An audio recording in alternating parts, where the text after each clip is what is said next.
Növbəti spikerimizə sözü vermək istərdim. Həm Reuniondan olan, həm Qəmər adalarından olan hörmətli xanım Said Fatimaya. Buyurun.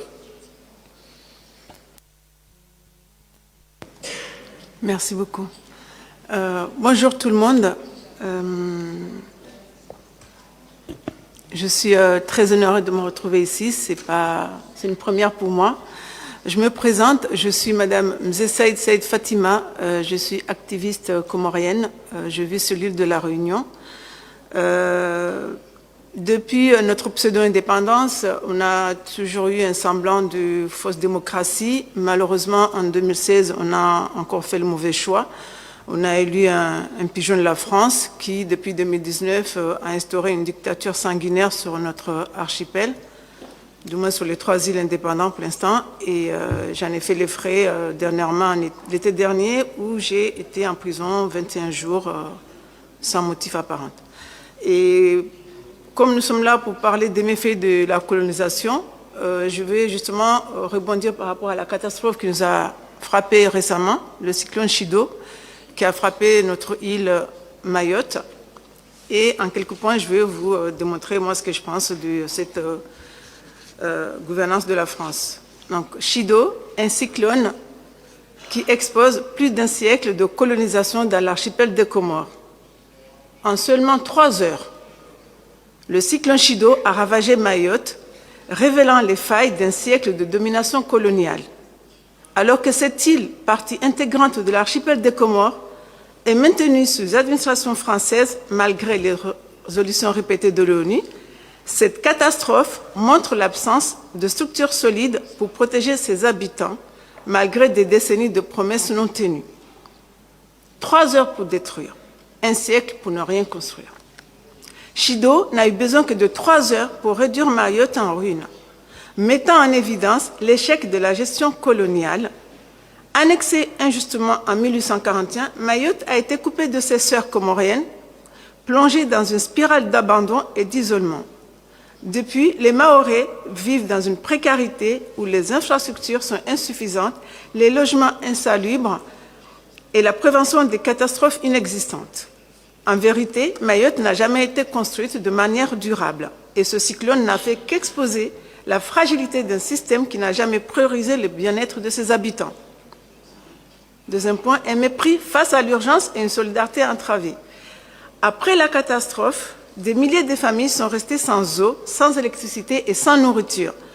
Plus de 2 semaines après, l'aide est toujours insuffisante, et jusqu'à aujourd'hui d'ailleurs. Pourtant, l'archipel des Comores dispose de forces de sécurité civile formées selon le protocole français qui auraient pu déployer les équipes pour aider les opérations de secours.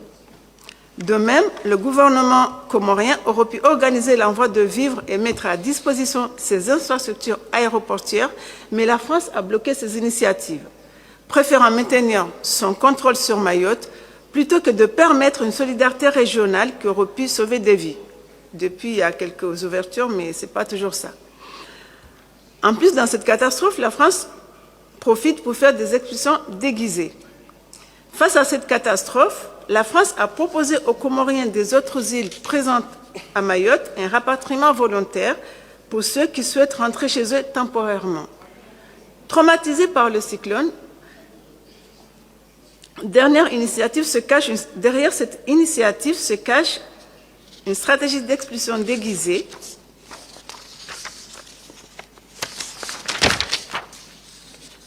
des personnes. Une fois parties, ces personnes, une fois parties, risquent de ne jamais pouvoir revenir à Mayotte en raison des restrictions sévères imposées au déplacement entre les îles comoriennes.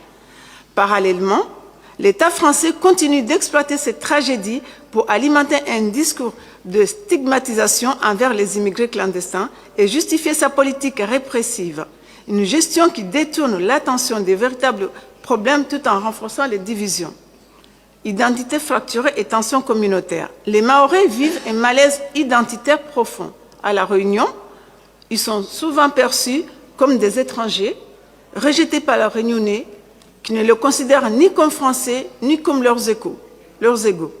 Ce rejet les place dans une situation d'exclusion où ils ne se sentent ni Comoriens, ni Réunionnais, ni pleinement français. Au sein de l'archipel des Comores, les divisions entre Mahorais et Comoriens des autres îles sont aggravées par la situation actuelle. La colonisation a entretenu cette fracture, coupant les Mahorais de leurs racines et alimentant des tensions intercommunautaires.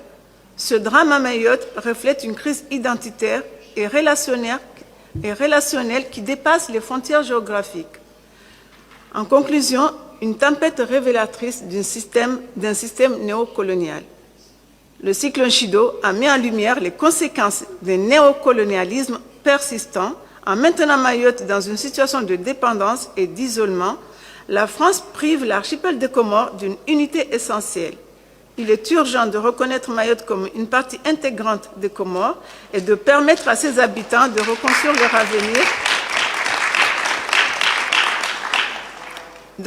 leur avenir en toute dignité, libre des chaînes coloniales. Il est urgent de repenser les relations entre Mayotte et l'ensemble de l'archipel afin d'offrir aux habitants un avenir basé sur la dignité, la solidarité et l'autodétermination. Je vous remercie.